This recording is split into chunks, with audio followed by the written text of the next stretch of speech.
Recently, I asked people to submit their build in order for me to take a look and give them some advice on the aesthetics and even on the hardware. So let's see a couple of builds and let's see how it turned out.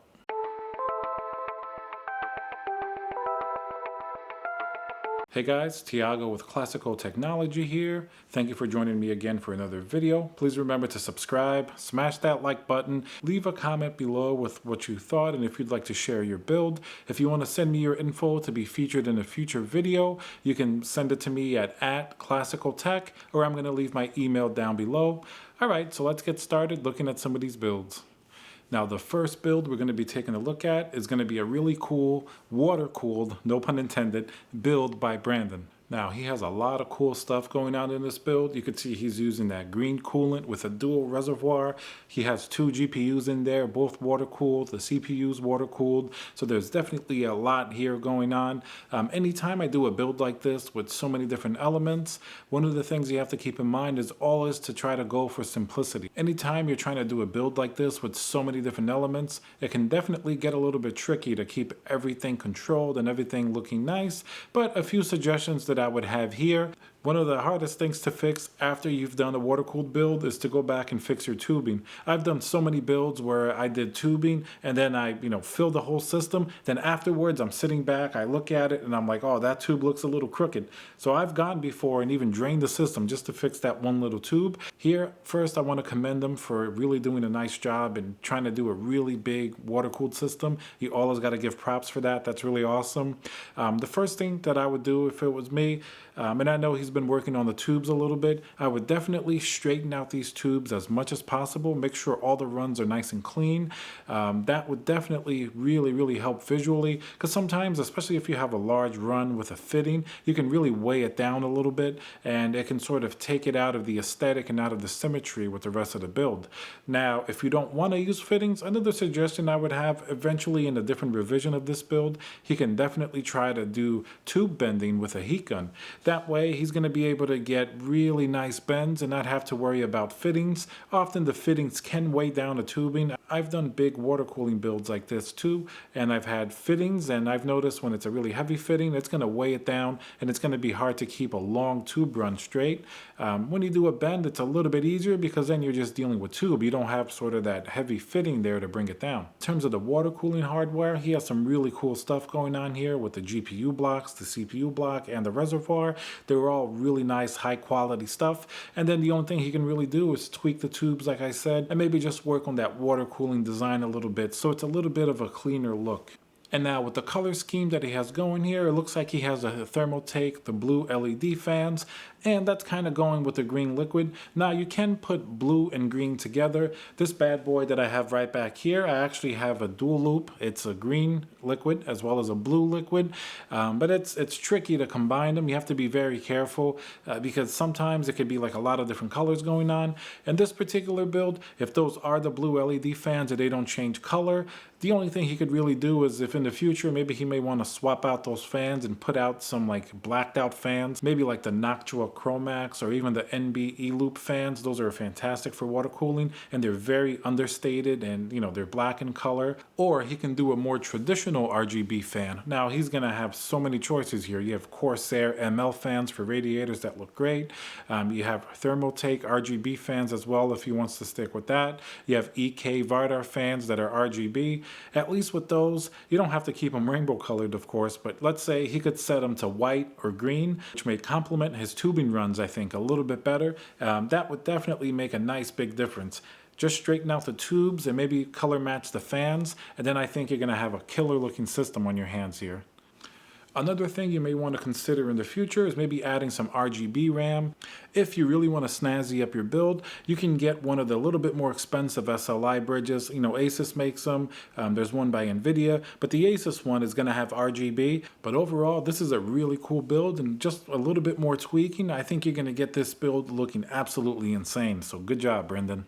The next build we're going to talk about here is by LG Extremile. In this build, I'm going to give some advice on the hardware performance as well. He's rocking a Ryzen 2600 with an AMD 570X GPU. Now with those specs, you'll be able to game really well at like 1080p. 1440p, you definitely may start to stretch it a little bit. So if you're gaming at 1080p, you should be getting pretty good performance. Now, the first thing that I would upgrade here whenever your budget allows for it would definitely be that GPU. 570 is good, but if you can step up to something like a 2060 Super, you can get maybe a 1660 Super or Ti. Now, if you can also find on sale like a 5700 from AMD, that's also a fantastic graphics card. I've seen them as low as like 280 bucks to $300, especially like Micro Center and some of the sales. So if you catch a sale, a 5700, you're going to be gaming really, really nicely. So either that or like a 2060 if you wanted to really step it up. You don't have to go crazy and get like a 2070 Super or anything like that.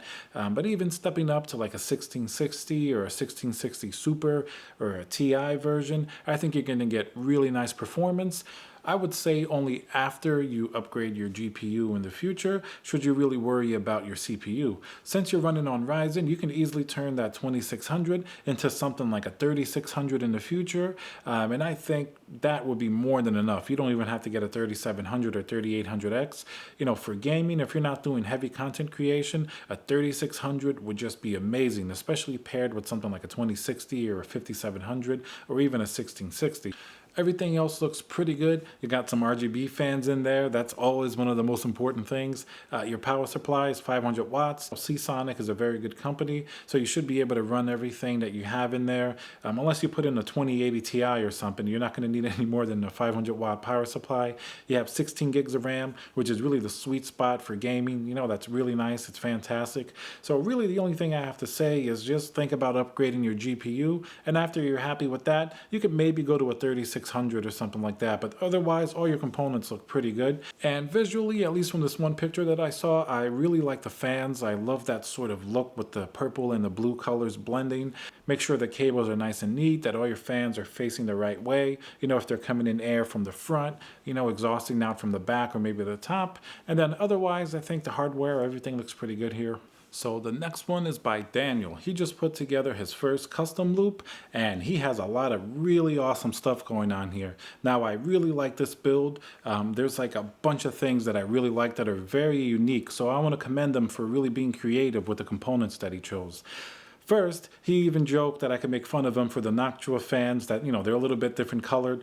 But I really like these fans. I've even done similarly in other builds, and I love the way the colors just clash with everything. You know, you're never going to get them to match other components. So I really like these fans, and anytime I see these fans, the first thing I think is just, okay, high quality and fantastic performance. And I think if you do a nice job that he has here with these fans, they look really nice in the build, and they give the build a certain character. Like, it's hard to even describe, but when you see a build like this with the Noctua fans, you just know that it's, you know, it's using quality components. So I'm a big fan of these fans. And overall, this is just a really high quality build. He's using those new EK torque fittings. Those look absolutely amazing, and they really go nicely with the character of this case, because when you choose to use those different colored fans, you do have to embrace a little bit of that wild side, because you're not just like blacking everything out.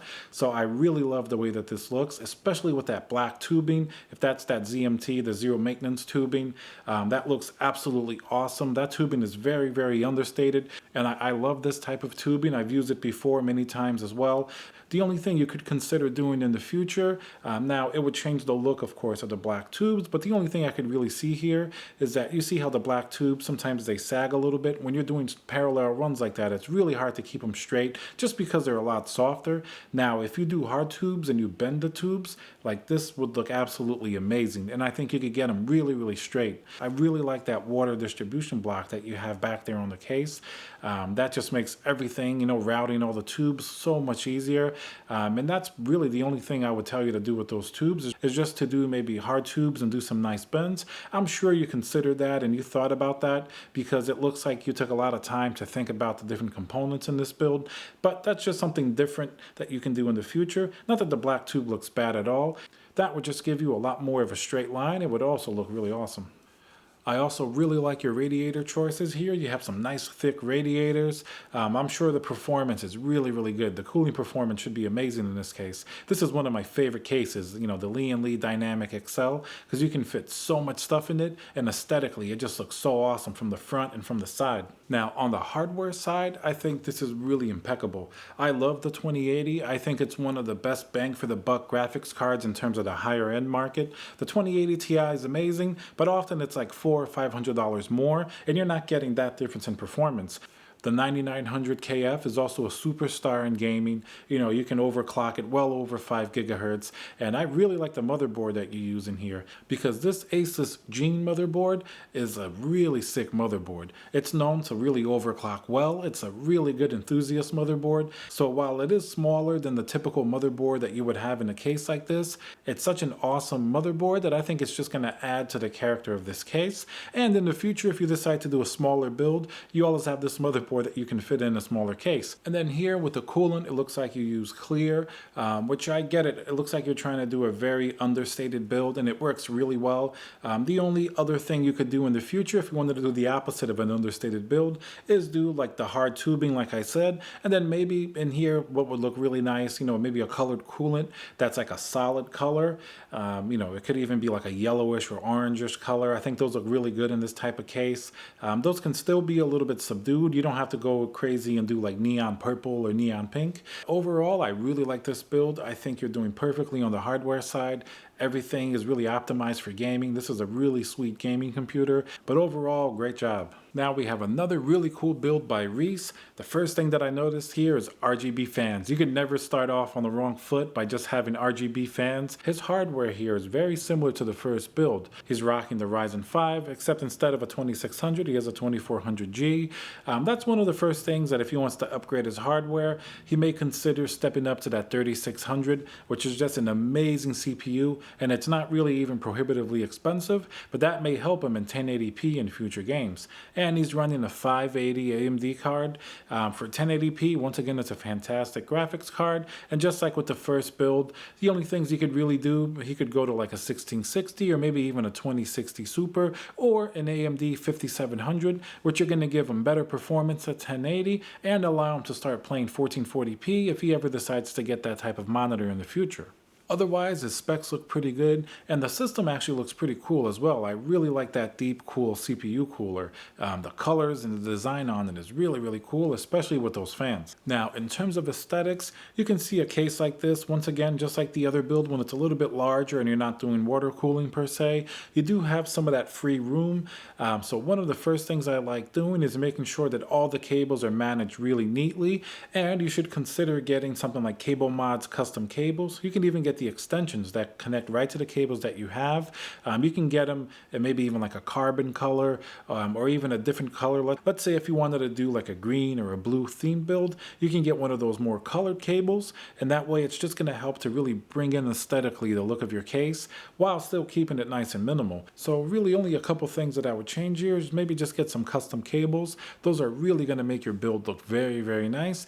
And consider maybe in the future getting some RGB RAM. Nothing wrong performance-wise with the RAM that you have there. 16 gigs is really good. 3200 megahertz is really good. You'll be able to play games, no difference at all. We're just talking about aesthetics here. But overall, I really like this build. I like the way that it's put together. So great job. And the next build is by Ritz, who's still planning his build. He wants to get sort of at least 60 frames per second at 1440p. Now, I think he made some really good choices here. First, the CPU, the 3600. As you guys know, that's one of my favorite CPUs you can get right now because it's under $200 and the performance is really staggeringly good. Like it performs almost as good as Intel's 8700K, which used to be much more than $300 when it came out. So the 3600 is a fantastic place to start, as well as that X570 gigabyte Aorus Wi-Fi motherboard. The Trident Z RGB RAM is definitely one of the best RAM that you can get. Plus the RGB effects add to it. These came out a while back, but there still isn't too much that competes with it in terms of looks and performance. Now, he also chose to go with a PCIe Generation 4 M.2 SSD. I'm a huge fan of M.2 SSD cards, especially Generation 4, because they're so ridiculously fast. The only thing that I would recommend here is maybe to get a 1 terabyte M.2 SSD drive. You'll never regret getting more space. Nowadays, games just take up so much more room, and yes, generally you can keep a boot drive for your operating system and maybe a second cheaper SSD for your games, but recently in certain builds, I really like getting at least a 1 terabyte M.2 SSD card because I found that I could have my operating system on there and have a bunch of games on there as well without even maxing it out, and it's just easier than having to run a second SSD. You can still do that if you wanted, so that's the only thing I would consider is just maybe upping it to 1 terabyte if it fits in your budget. For the graphics card, he chose the 5700 XT. I've been using one as well, and it's a fantastic graphics card for a much cheaper price. It performs pretty close to the 2070 Super, especially they did a new driver update recently, which upped the performance even more. The monitor he chose here is a 27-inch 1440p monitor, 144 hertz monitor as well. That's very important in a lot of games, especially FPS. This is a really good monitor, especially after NVIDIA sort of opened up the G-Sync compatibility with many different monitors. Before, you would have to buy a $600 or $700 monitor to get G-Sync, but now it's been going down the line. And this is actually a fantastic monitor. I've owned this before. The colors are amazing and the performance is fantastic, so good choice there.